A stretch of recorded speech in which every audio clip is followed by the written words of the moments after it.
Everybody, and welcome to Spring 2021 and to our first Spartan Talk of the semester. My name is Sam Chen. I have the privilege of serving as Assistant Professor of Political Science here at the college. And as those of you who have not joined us before, Spartan Talks is a TED Talk-like program that we have here at the college featuring the outstanding faculty members at Northampton.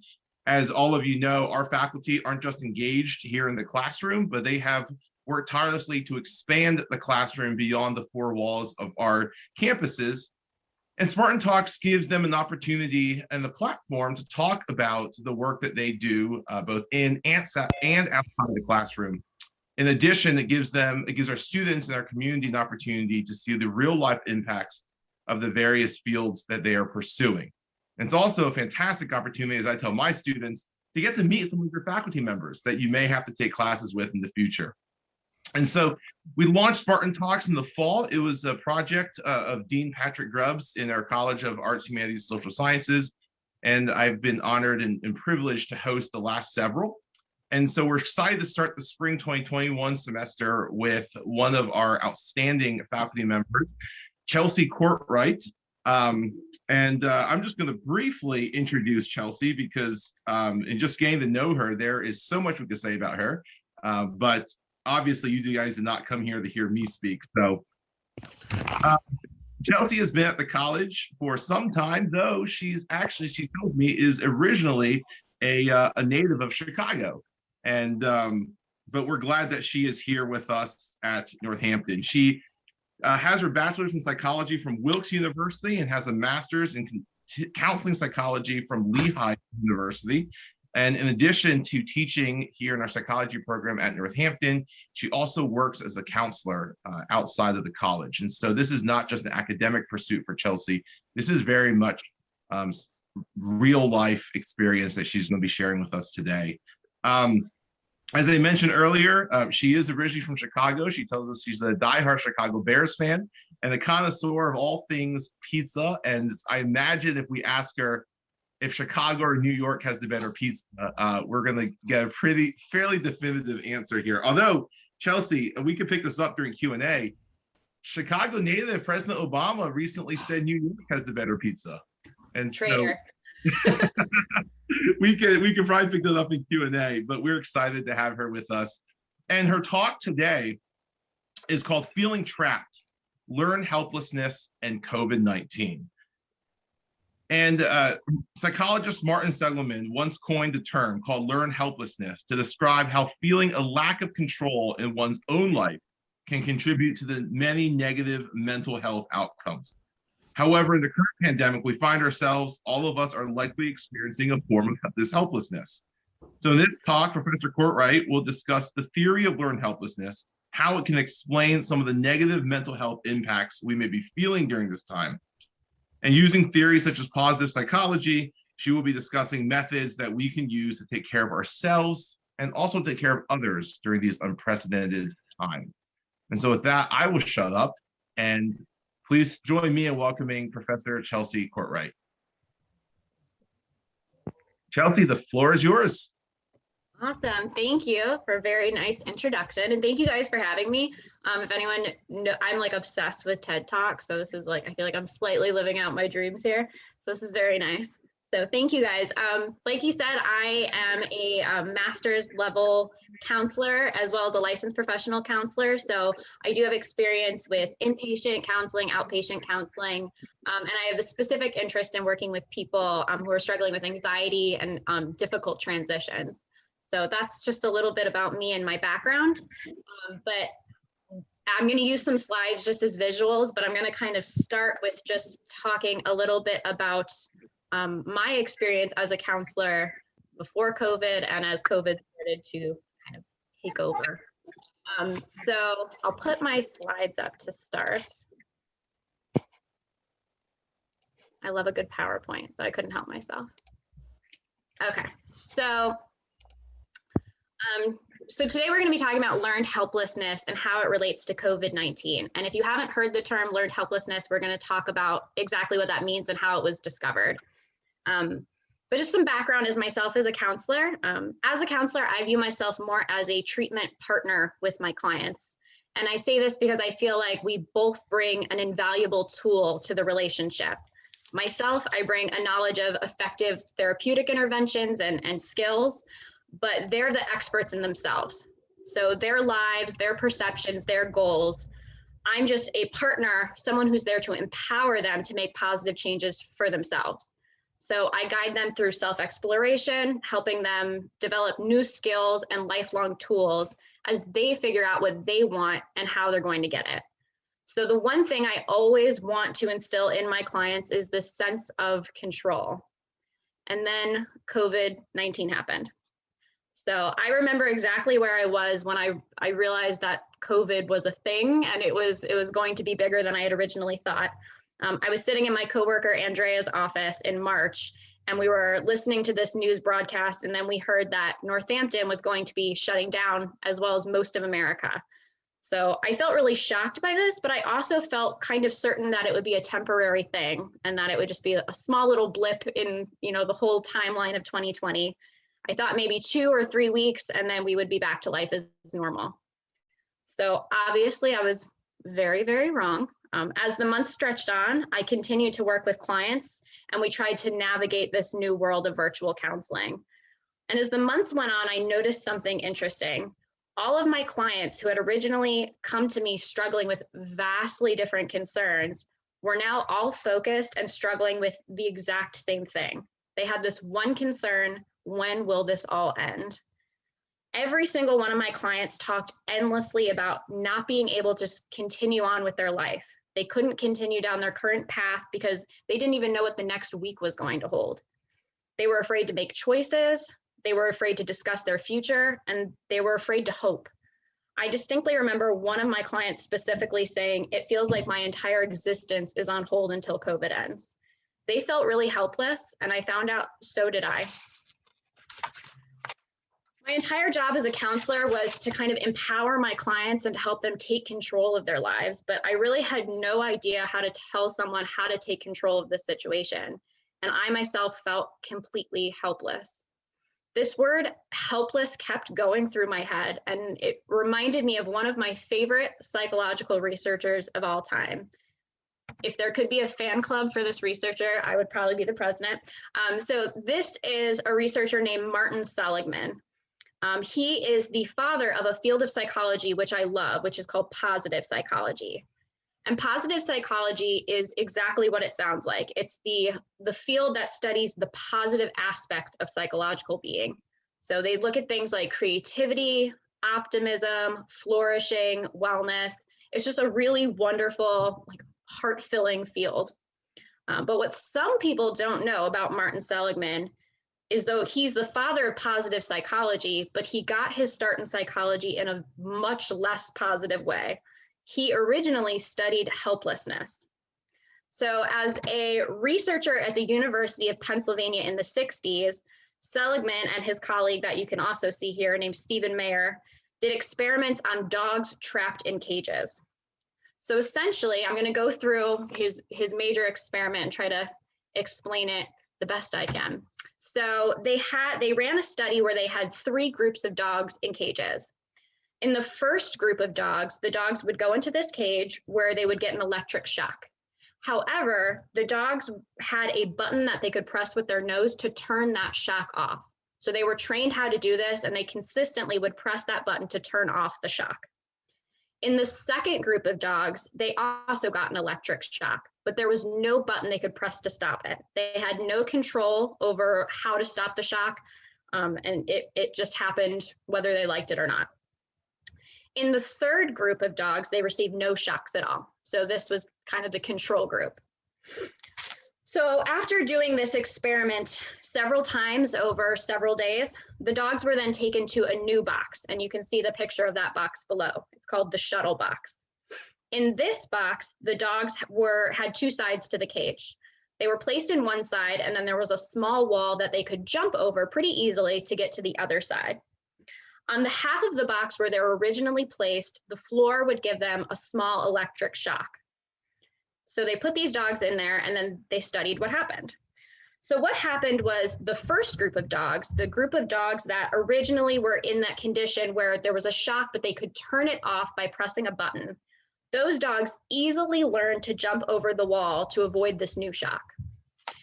In the third group of dogs, the dogs that had received no shock at all, they also easily learned to jump over this wall to avoid this new shock. But the dogs in the second group, the dogs that had originally been shocked with no means of escape previously, didn't even try to jump over the wall to escape the shock. They simply stayed on the floor in their cage and got shocked consistently. Those dogs had learned that nothing they did mattered previously. So even in these new situations, in these new cages, they didn't even bother to try. They had learned to be helpless. This phenomenon that Seligman and Mayer found, they called learned helplessness. Over years of research, they did similar experiments with animals and even humans, and they got similar results. They found that participants who developed learned helplessness also demonstrated 8 of the 9 major characteristics of depression. Seligman and Mayer found that humans, when faced with prolonged periods of stress and situations in which they feel out of control, more often than not will develop learned helplessness, and they'll experience symptoms of depression and anxiety. Further studies were done around the same time that were kind of in a similar vein. So there was a researcher named Julian Rotter who studied what he called a locus of control. And what he found is that people tend to either have an internal locus of control or an external locus of control. People with an internal locus of control feel like they're in control of their own lives and their outcomes. They control what happens to them. People with this external locus of control feel like they're at the hands of destiny and the world around them, and they really can't control what happens to them.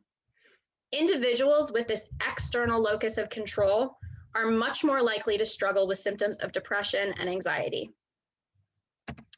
In my own personal experience, in my undergraduate and graduate programs, I've worked on studies involving individuals and their self-efficacy. So self-efficacy is basically how much someone believes in their own abilities, how much they feel like they can do. Consistently, what we find is that individuals with low self-efficacy, especially when it comes to making decisions and controlling their own fate, struggle with low mood and lack of motivation. It seems across the board, when people feel like they're not in control of their own lives, symptoms of anxiety and depression are very likely to follow.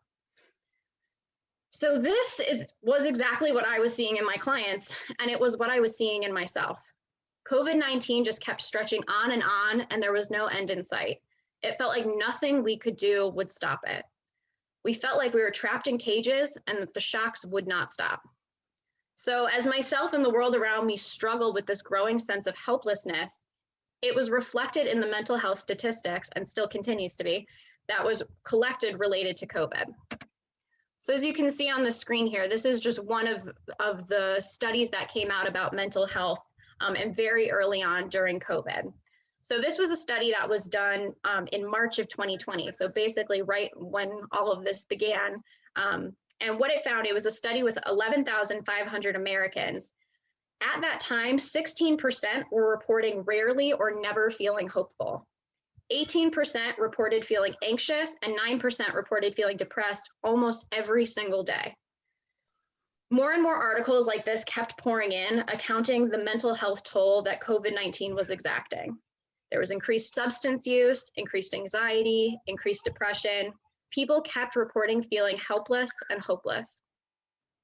These statistics were and are very heartbreaking to see, but they're not surprising. I was seeing it in my clients, I was seeing it in my family and friends, and I was seeing it in myself. We're constantly bombarded with terrible news, unemployment rates, infection rates, death rates, and we felt helpless. So what could we do? Interestingly, going back to my two favorites of Seligman and Mayer, Stephen Mayer of the Seligman and Mayer duo that we talked about earlier went on later in his career to become a renowned neuroscientist. So in 2016, Mayer returned to studying learned helplessness, but this time specifically what brain functions were at play when looking at it. So what he found was really astonishing, and I'm going to try to summarize his findings in a simple way, but I am definitely not a neuroscience expert, so you'll have to be patient with me. So when Mayer studied learned helplessness and looked at what was going on in the brain, he found that when faced with prolonged stress, a part of our brain becomes automatically activated, this part called the dorsal raphe nucleus. And this leads to serotonin buildup in key parts of our brain and inhibited fight or flight response. So basically, our default when exposed to prolonged stress is to shut down. We want to conserve energy, stop trying, be helpless. However, when control does exist, like it did for the dogs in the condition where they got a shock, they could turn it off with their nose, another part of our brain also becomes activated, the part of our brain called the medial prefrontal cortex. The medial prefrontal cortex is able to shut down the dorsal raphe nucleus and keep our fight or flight responses available to us. So what does all of this fancy neuroscience talk mean? It means that even in situations of prolonged stress, as long as we perceive that we have some control still in the situation, we don't become helpless. We feel empowered and we continue to move forward. So this fancy neuroscience finding was beautifully named the Hope Circuit by Martin Seligman. And this is exactly what I felt like it brought me. It brought me some hope. If we could somehow help people feel in control during this chaotic time, maybe we could also help reduce their anxiety, depression, and helplessness. So one day while I was doing the dishes, which is one of my favorite times to do some thinking, I kept ruminating about how out of control everyone felt and how it was producing these symptoms of anxiety and depression. And then I had this weird thought. What does it really mean to be in control? As much as we wish we could, we can't snap our fingers and make the pandemic go away. I've tried, doesn't work. We can't control that. But then I thought we've never been able to control the entire world around us. There have been a million global issues that have plagued us for centuries. There's war, poverty, violence, but yet that knowledge doesn't typically make us feel like we have no control. It doesn't have a large influence on our personal perception of control. So why should this? True, it's completely changed our everyday living and impacted the daily lives of all of us. So in that way, it's more immediately influential. But does it really mean we have absolutely no control? Control is all a matter of perception. So take, for example, some choices you guys likely have made in your life before. So most of you, I'm hoping, have probably never robbed a bank. All of the money would be really great. I'm sure all of us could use it.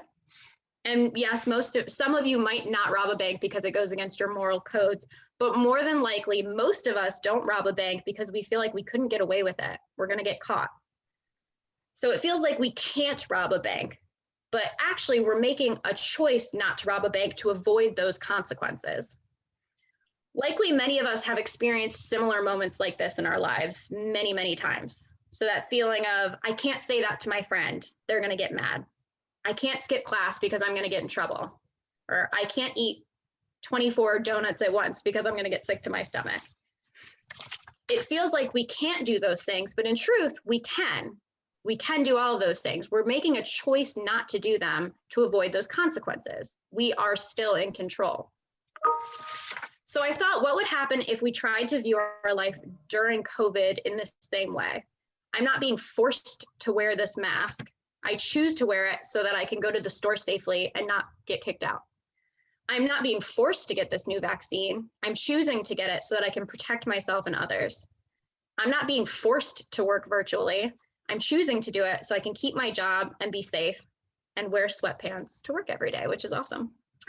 Our choices may be limited. Our choices may not look exactly how we want them to look, but by viewing them as what they are, choices, we realize that we still are in control. We're not completely helpless. So now as a counselor, I try to encourage people to do one simple exercise daily.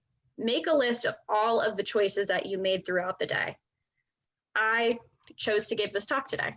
I could have turned down the opportunity. I could have just stood everyone up, but I didn't do that. I made a choice. I chose to eat eggs this morning. I had a lot of options in my kitchen, but I chose to eat eggs. I made a choice. So I encourage them to own these choices without any judgment. Don't make the statements and say, well, I had to eat eggs because I'm trying to eat healthy. No, own it. You made that choice. You always have options. but you are in control of the choices that you make.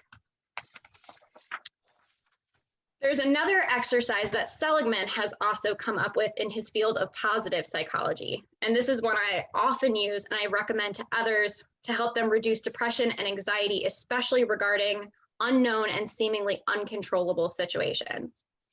So when you find yourself worrying about some aspect of COVID that feels totally uncontrollable, I ask people to do the following. Step one, ask yourself, what is the worst possible scenario? Step two, ask yourself, what is the best possible scenario? Step three, ask yourself, what is most likely to happen? And then step four, create a plan for yourself based on the most likely scenario. So this last step, this step four, is the most crucial step because it allows you to regain control in a situation that feels unknown, scary, and uncontrollable. So I'll take you guys through an example that I've used myself. So how will my kids be impacted mentally and emotionally by COVID? This is a common worry I find myself having. I have two daughters, 4 and 1.5 years old. And some of my worst moments during this pandemic have been worrying about how they're being impacted and how their mental health will be impacted by it. So I'm going to take you guys through my steps that I go through. Step one, worst case scenario. My children will have irreparable mental health damage having had to live through this, and they will never recover. Vocalizing this fear is pretty powerful for me because unspoken, it plays out in the back of my mind and causes me stress that I'm not even aware of. But when I speak it and I hear it out loud, I realize that it's pretty unlikely, and that helps me set it a little bit at a distance from myself. Step two, best possible scenario. They'll thrive because of this situation. Maybe this has helped them learn coping skills that are going to serve them throughout their entire lifetime. This one helps to say out loud too, because I realize this is more likely than my worst case scenario. Step three, my most realistic scenario. They probably have been impacted mentally and emotionally by COVID because who hasn't? We all have. But I know that I'm here to help them and will address whatever comes up. I don't think it will all be negative, unrepairable damage. And then step four, a plan. I'll continue to check in with my kids daily and talk openly with them about their emotions. I'll monitor it to see if I see any changes in them that concern me.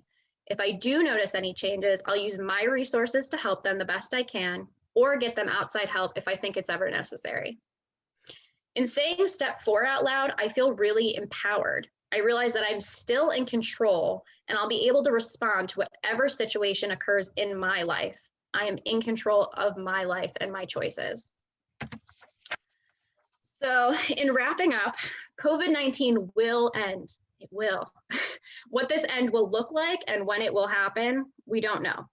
But one thing that I instill in my clients and myself every day until that day comes is this. Your life is not on pause until COVID ends. Your life looks different, undoubtedly. Your life probably seems more stressful as well, but it's still your life and you are the ultimate decision maker in that. You will handle situations as they arise, making valuable and empowered decisions for yourself. You are not helpless. You are completely in control. Thanks, guys.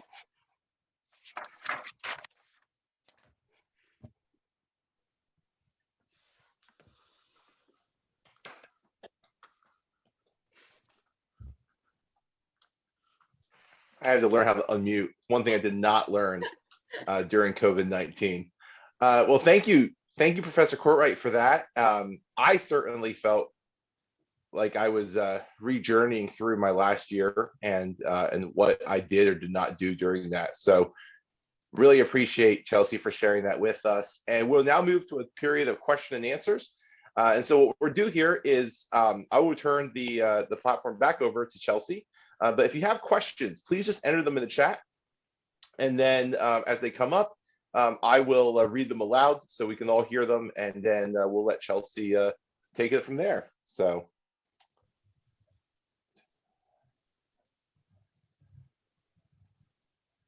Okay, let's see here. All right, so we got some questions coming into the chat here. The first is, could you explain a little about could you explain a little bit what to do when I have thoughts of self-control of negative emotions, but in fact, I cannot control them? In terms of controlling negative emotions that come up? Yeah, I think that's what this question is getting at. So this person is saying that it seems like they're saying that they will have thoughts of that they're thinking of controlling these negative emotions, but in fact, these are emotions they have no control over. So what would you recommend first? Because I guess there's some things they're saying that there's some things that we don't have control over. How would you go about then dealing with those? Yeah, absolutely. So yeah, emotions are hard because they are something that are relatively uncontrollable. So I wouldn't focus so much on trying to control them. I always tell students and clients, just sit with them, like, analyze it, talk to yourself about like, okay, what am I feeling? What's making me feel this way? And then really focusing on the thing that you can control, which is how you react to those emotions, what you do with them. There's a lot of different ways. Like if I feel the negative emotion of anger, I could choose to react by throwing things at the wall and breaking things, or I could choose to, write down a letter about all of the things I am feeling, or talk to the person who's made me angry about how I'm feeling. And those are probably much more productive, useful choices. And making that choice can feel very empowering of, I didn't have to react this way. I could have thrown things at the wall. I could have had, like a temper tantrum, but I chose not to. So emotions, yes, in a way are uncontrollable, and it's nice to just sit with them and accept them for what they are, and then feel empowered by choosing what to do with those emotions. Okay. Another question we have here says, tremendous, Professor, thank you. I love the experiment with the dogs and the shock. Do you think acceptance has to come into play as well for clients? Because though we anticipate there is an unknown that they may need to roll or adapt with. Yeah, I think, acceptance definitely does play a role. And, I don't know even where this quote came from, that like choosing to accept the things that you could not control and then putting more energy in the things that you can control. So it is, part of it is accepting that as much as we want to just end the pandemic, there's not a single one of us that can do that all on our own, but we do make choices every day to help in that direction, whether it's, again, like wearing our masks or choosing to get the vaccine. So a part of it is, accepting some of the things you might not be able to do right now, and then pouring more energy into the things that you can do and you can control. Okay. One of our students here has a question. She says, as a student who's new to the whole college experience during this pandemic, talk about a tough time to start your college career. How can we take control of our lives in regardless of having somewhat of a normal college or close to a normal college experience? What can we be as college students be in control of, as we are not really in a position to be fully in college? And this just adds also, thank you for the talk. It was great. Thank you. And I'm always so impressed by students that still made the choice to start college during this pandemic. So you should, first of all, be very proud of yourself for doing that, because that's a challenge in and of itself. But, I think part of it is kind of almost mourning that loss of the normal traditional college experience, because you're allowed to be upset about that. You're allowed to be upset. We all are, about the things that we have missed out on or missed during this time. But then also seeking out pieces of that experience in an alternative way. So, still getting involved in student clubs that are meeting virtually, and just trying to put your energy into those things that you still can do. And, I always say that with like, it doesn't mean you can't be upset about the fact that it's different, because you definitely can, but not letting that shut down you trying to find any outlet towards what you wanted, if that makes sense. And sometimes, like, I'm definitely an optimist by nature, but, those sometimes things I think can be like hidden gems. For myself, I was only teaching one class a semester before COVID hit. And because of just like childcare issues and things that happened, my whole life switched around, and I ended up teaching more classes. And now I love teaching. Like, it's definitely what I want to do with my life. So, that's like been a nice thing for me. I wouldn't probably have experienced that if I wasn't forced into it. So trying to find those hidden things that maybe we've gained from it.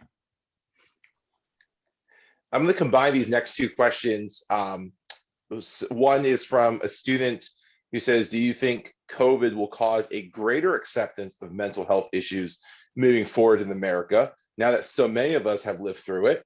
And then the other from our friend Randy Boone, who runs the CTLT at the Bethlehem campus. And he said, I keep hearing that the next pandemic is going to be the mental health pandemic as a result of everyone dealing with COVID. How could we as a country really employ some positive mental health strategies in mass? How could we collectively implement a mental health vaccine? And he adds, the experiment with the dogs is quite shocking. Love a good pun, Randy. Yeah, so I definitely think we're going to see a lot of mental health struggles, and I do hope that normalizes it and reduces some stigma around mental health. I'm always a little skeptical just because, I mean, we have been moving, I think, in a positive direction with reducing stigma, but it just seems like a very slow progression. So I have some skepticism, but I'm hopeful that because everyone's, experiencing some of that anxiety and depression right now, that it will normalize it and show to everyone. One of my, favorite things about positive psychology is it really emphasizes that mental health is not the absence of mental illness, that there's a wide spectrum, just like physical health. Sometimes you're doing better, sometimes you're doing worse. And we really need to kind of move away from this, like, I have a mental illness or I don't model, to I have to take care of myself and my mental health no matter what, that it's always something I have to take care of. So, using self-care, setting boundaries, taking care of ourselves on a daily basis, even if we don't have a diagnosis, that we've received. So I'm hopeful that that's a model we're going to move to. I think Northampton's doing a pretty good job. We do have this committee called Thrive, which is all about mental wellness at Northampton. So I'm thinking there's a good culture that's being built at Northampton. So I'm hoping that, that culture is built everywhere in this country. Perhaps one of the silver linings that you had spoken about just earlier. Yeah, hopefully. A lot of the comments here, not a question right now, but a lot of comments here, just so you know, that just thanking you for the talk. One person wrote, thank you for reminding me that though life is stressful or different now, we do have the choice to be in control of our own lives. Some people, Judge Mendido is with us, and he says, thank you for the 4-step process, something that he'll take with him. Especially when he feels anxious, as please no shocking of dogs.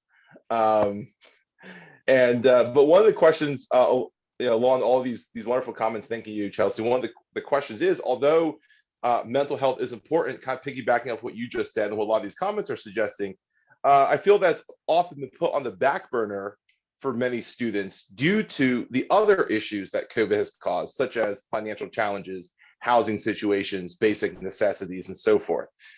So amid all that, how does one take care of mental health when there are other real life issues at hand? How do students ensure mental health is being taken care of when they also have to focus on all of these other aspects that COVID has called into question? Yeah, it's hard because we don't right now really live in a culture where it is prioritized. So people just kind of expect you, like, if you're stressed out, power through it, like, figure it out. You still got to get your work done. You still have to go to work. You still have to pay your bills. So it's very difficult for all of us, especially as students, to kind of prioritize their mental health if no one else is. So I always really encourage, especially right now, but all the time, for faculty and staff to be very mindful of what students are experiencing and just try to give them slack when you can. And it doesn't mean lowering expectations for courses or things like that, but just being flexible so that they can prioritize their mental health. And I always tell students, you got to advocate for yourself too. Like, if you were feeling sick, like physically ill, like you got the stomach flu or something like that, you wouldn't hopefully force yourself to power through and like go to work. And, we have this culture, especially now, of like, if you're sick, stay home. Like, you got to take care of yourself. Don't get everyone else sick. We need to have that for mental health too. If you're really, really feeling burnt out, you need to take some time. Like, it's gonna impact you. So you need to be able to take care of yourself. So again, hopefully that's part of that culture shift we have, where people can take mental health days and mental wellness days. So hopefully that's something we'll see change. This is from Andrea, who's in our counseling group as well. She starts with saying, Chelsea, you're amazing. And the question is this: what are your thoughts on telehealth? Have you seen telehealth act as a positive way to manage what people are describing as a mental health pandemic? How has the delivery of mental health services changed in light of the COVID-19 pandemic? Yep. So all of the counseling services in Northampton has gone to a telehealth model, which has been amazing. So shout out to the counseling services. Everyone should use them if you're a student. It's free for you guys to use, so check them out. But also the outpatient services, I do teletherapy now, outpatient wise. And I think it's a nice model. It was definitely a hard adjustment when you're forced into it. But now that the kinks are kind of worked out, I think it's a great model. And I think it's really going to be a nice thing to make services more accessible to people, because, you know, you can have more hours available if you don't have to travel somewhere, if you don't have to have, like, you know, an actual physical setting established. People can have more weekend hours. So I'm hoping it's going to make things much more accessible for a larger population moving forward. And I am dropping right now into the chat for everyone the link to Northampton's Counseling Services website. And so if that's something that you need to do, or you know someone that could benefit from this, I just dropped that link there into the chat. And so please feel free to click on it, copy it, save the number. Fantastic people who are over there ready to serve. So another question for you, Chelsea. This person asks, when we sense our students are feeling out of control, how can we help them understand that they actually do have some control about many aspects of their life, including their performance in class? And then there's a follow-up here that just says, do NCC counselors have the resources to help them? Yes, the counselors are great, and they can definitely they help with motivation, helping students, you know, take control of their class and their performance. So it's definitely a good resource for students to use. You know, again, even if like it's not like anxiety or depression specifically you're struggling with, if you just need help getting focused in class, they can help you out. But also, you know, what we see when I talked earlier about self-efficacy, what we see with students when they feel out of control in other parts of their life, if they start to internalize that and feel like nothing they do matters, that's going to translate into low academic performance. Because if nothing I do matters, like, why should I even study for this test? Why should I even do this work? It doesn't matter. So it's going to, you know, empowering them in one realm is going to transform hopefully all parts of their lives. So I always say, try to help students feel empowered in their classroom setting as well. Let them make choices, you know, help them plan what we're going to talk about that day, help them decide, you know, how assignments are going to look. Like, use them as a partner in the classroom to make them feel empowered in that way. And hopefully that will translate into other pieces of their life as well. That's good. If you have more questions, that's the last question we have in the chat at this point. A lot of comments supporting the counseling services here. I can second that. Generally, when students have told me that they've gone to one of our counselors, the number one comment I get is, you know, I probably should have called them earlier. I don't know why I was so worried about that. They really put my mind at ease. And so second that notion. A lot of thank you comments, Chelsea. That was fantastic. Oh, here we go. Question came in the chat, so my stalling worked. There's been multiple studies that show, despite the number of students experiencing mental health issues, students aren't reaching out for help. Do you have any idea of why that is? Is it related to the stigma, perhaps the telehealth platform, or is it something else? I don't know that we've cracked that code for sure, but I think the two things that stand in the way is sometimes stigma, but I do think, especially in the younger generations, we're doing a pretty good job of challenging that. I think the biggest one is this not prioritizing mental health. When we talked about all of the things that students, especially students at Northampton, have going on, working, families, full class load, it's hard for people to see that as something they should spend an hour of their day doing. So I think really trying to instill this idea of this should definitely be the number one thing you're doing in the day, because it's going to make everything else you do in your day easier for you. You know, you're going to feel more motivated to go to work, to be with your family, to do your schoolwork. So it's not like something you have to do on top of it. It's like the foundation that you're setting for yourself to be successful in everything else. So I think trying to find a way to translate that to students, and if there's any students here that have good ideas of what would work to get that word out, I would always love to hear it, because that's something we're always trying to do, is just to get students more engaged with the services we have. And Dean Rosenthal's added here in the chat that this is not just something at Northampton, this is a nationwide situation that we're seeing here. And Andrew has also added that, yeah, a lot of this is there's a shock. I mean, the pandemic, we forget it's less than a year old. There's a shock to this, and a lot of people have not yet taken the steps moving forward. Some people don't have adequate technology, and so certainly other factors that play as well. Question here: how do you feels the best way to deal with isolation, being stuck inside, looking at screens and losing the ability to hang out with friends or be free outside starts to take a toll? Mm-hmm. Yeah, absolutely. And especially, I think right now we're all feeling that because the snow never stops. So we're truly like shut into our homes. But I think, just trying to do the best you can with making small changes, even if you're moving your computer around the house at different parts of the day, if you're able to. I know with my kids, I definitely can't do that. But one thing I do is just change the pictures on my wall once a week, so it just looks a little different, like from where I'm sitting. And just trying to find small things, again, that you can control to make positive changes around you. And it's not going to be as ideal as we would like it to, but just feeling empowered that you can control some of your environment can hopefully at least take some of that negative feeling out of there. Judge Mendito's got some advice here. He says, make that info part of the syllabus and have every professor mention the first day of class, along with other items like they do with such as plagiarism. So being that I am one of the judge's professors, duly noted. Again, we have a little bit more time here, so if you have additional questions for Chelsea, please go ahead and put them in the chat. And while they do that, Chelsea, I have a question for you. The idea of learned helplessness, which I thought was fascinating, so thank you again.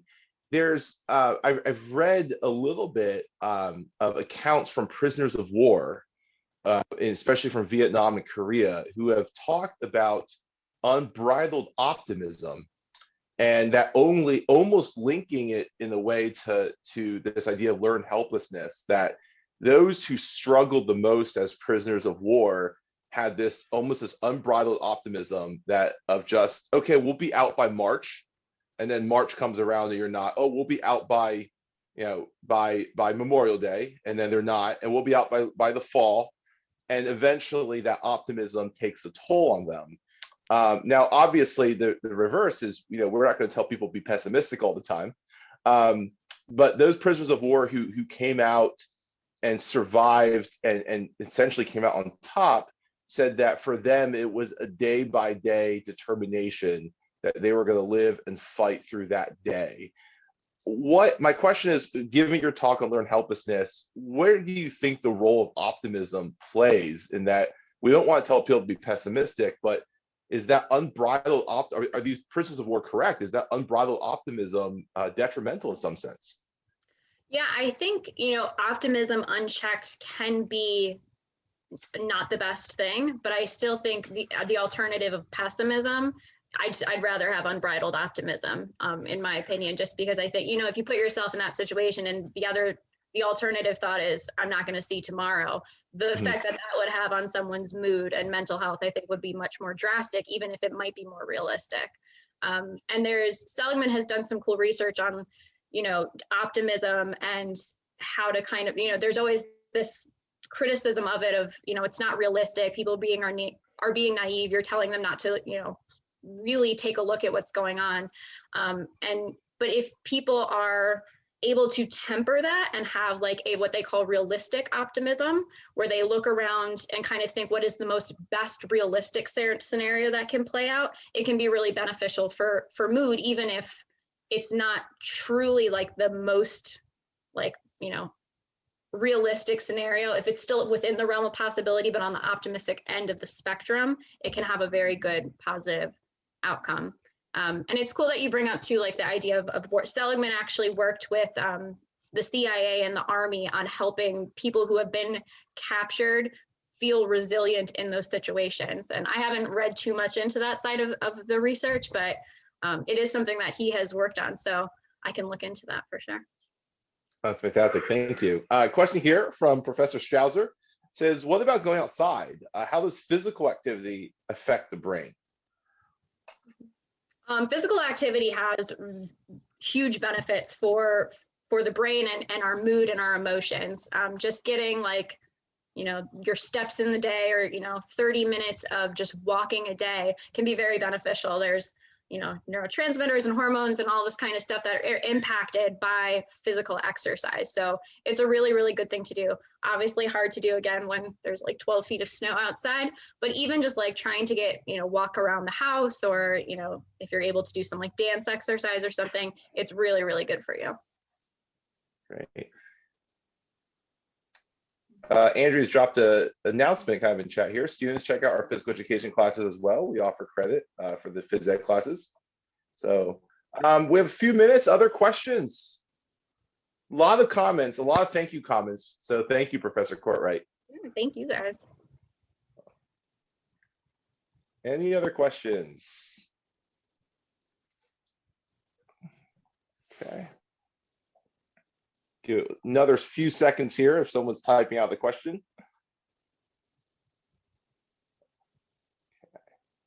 All right, if not, we'll go ahead and we'll draw this session to a close then. Again, I just want to thank Chelsea for, again, this talk. Thank you all for being here and for your fantastic questions. We have found that Spartan Talks has fed to fantastic dialogues like this. And our hope, of course, is that we will continue those dialogues after the Zoom session is closed and over. And so we just want to thank you all again for joining us. We have a slate of fascinating Spartan Talks coming this semester from faculty all throughout our college. And so please be on the lookout for those announcements. There's some fascinating talks that we have coming up ahead. And so, and I will also put my information as well as that of Patrick Grubbs into the chat. If you know a faculty member, or you are a faculty member who's interested in giving a Spartan talk, please reach out to us. We would thoroughly enjoy having that conversation with you. So again, thank you all for being here. I will leave this open for a little bit. If any of you want to talk or want to say hello to Chelsea, I'll leave this up for a little bit. I will drop our information to the